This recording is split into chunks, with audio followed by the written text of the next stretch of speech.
Before I make my brief remarks, kindly allow me to recognize the family that have traveled all the way from Chavakali to come to be with us here.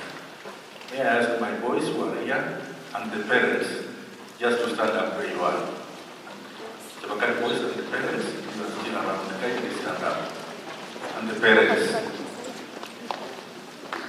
In the honor of Ciugo, can we clap for them, please?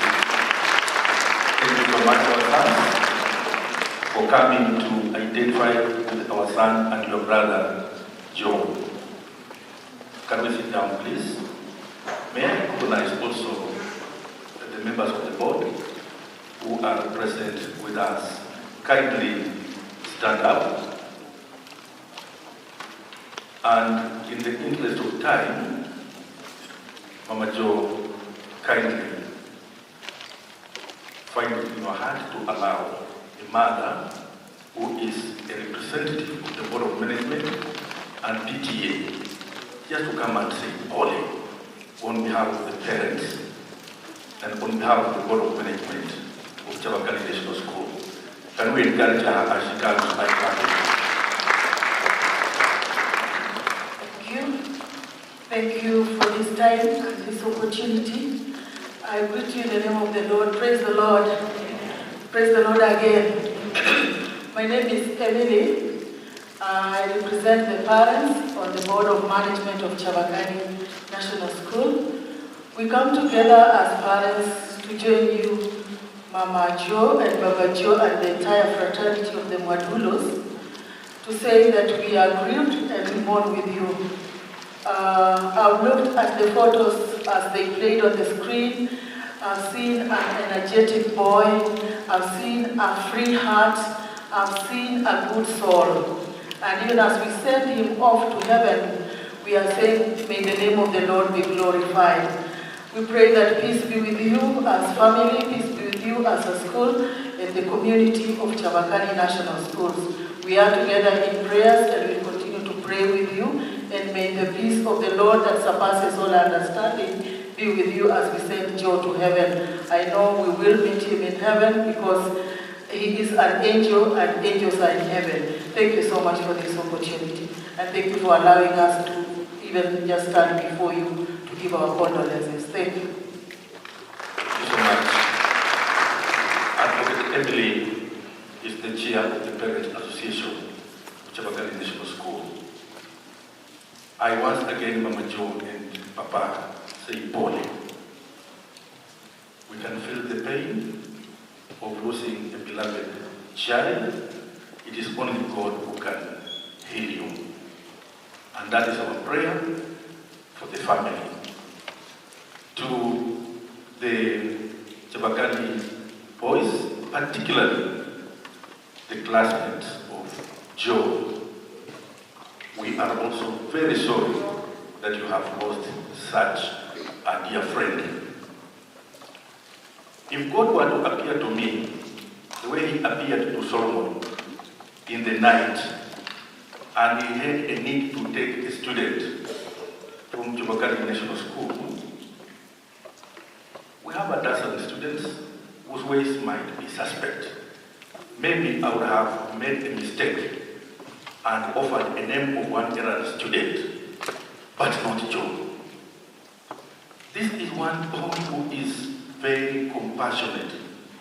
I just want to pick out one incident that really made me very sad when I learned that Joe has slept.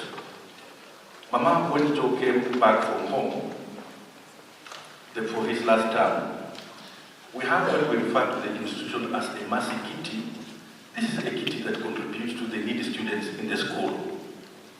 When the class teacher went to the class of Joe to ask those ones who had not paid, interestingly, not all had begun paying, when he asked who has the money for the kitty, Joe was the first one. And because of that, he unlocked the rest of the class towards giving to us the same. And that's why we are very sorry. May the Lord heal your hearts. May the Lord visit this particular family in a very, very special way. I'm standing here on behalf of the Ministry of Education in Vihiga. The regional director in Western have called me and have said, please convey our condolences to this family. I once again say, Pole sana, we are walking together this journey, and in such a time, we see to it that Joe is fully rested in the hands of his Maker. My name is Edward Wachilonga, the principal of our late son. God bless you. We are keeping you in prayer when you pray for us. Thank you so much.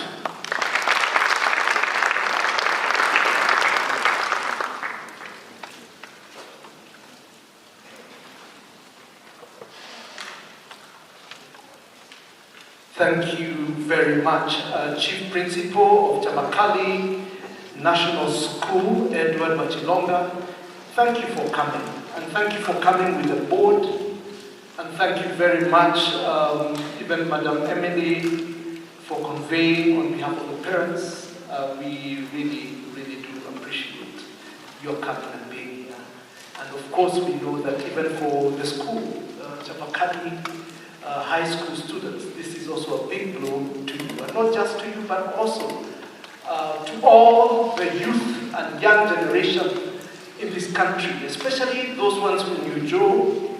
I believe you're touched in a very unique way, because from the tributes shared, this was a very special young man.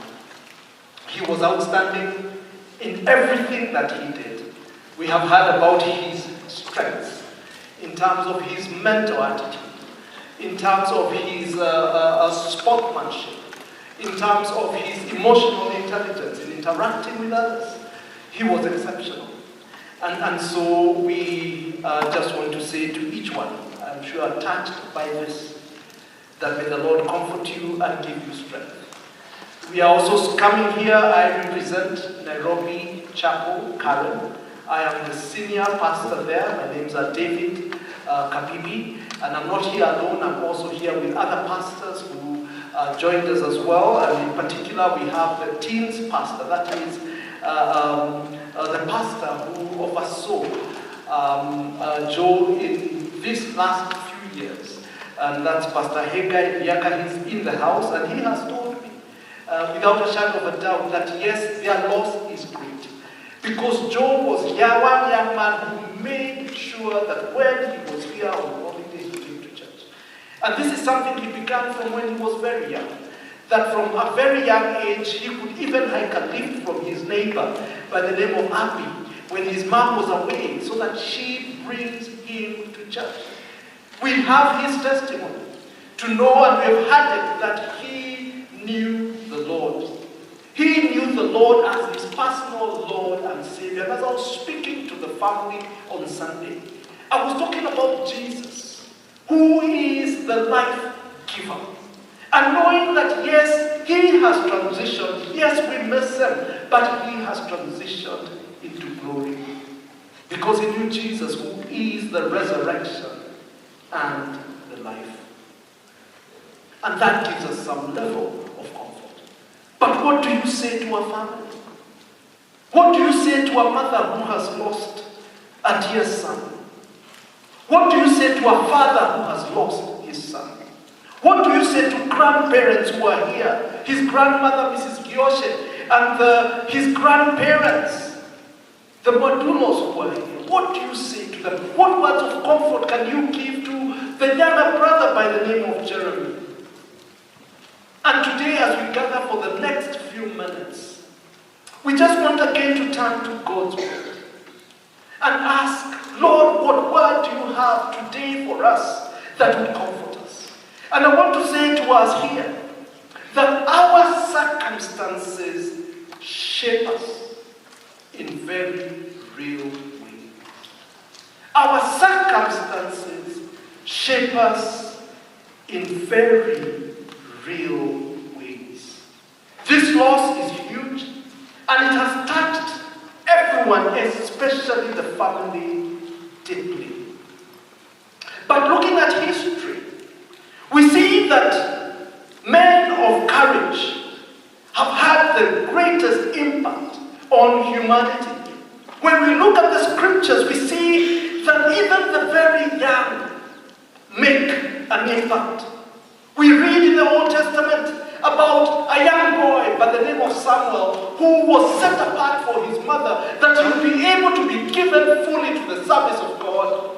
And even below the age of 10, God spoke to him and gave him a word that he would be able to give to the chief priest of the day, a man by the name of Eli. We read also that it was a young man, possibly not much older than Job, who slayed a giant by the name of Goliath and saved a nation.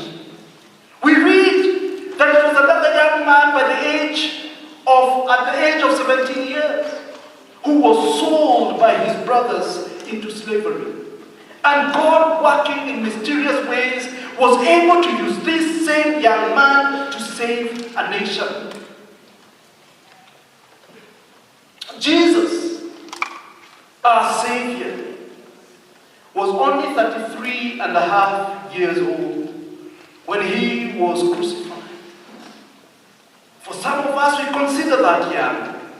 And yet we know that it is through his death and resurrection that changed the world.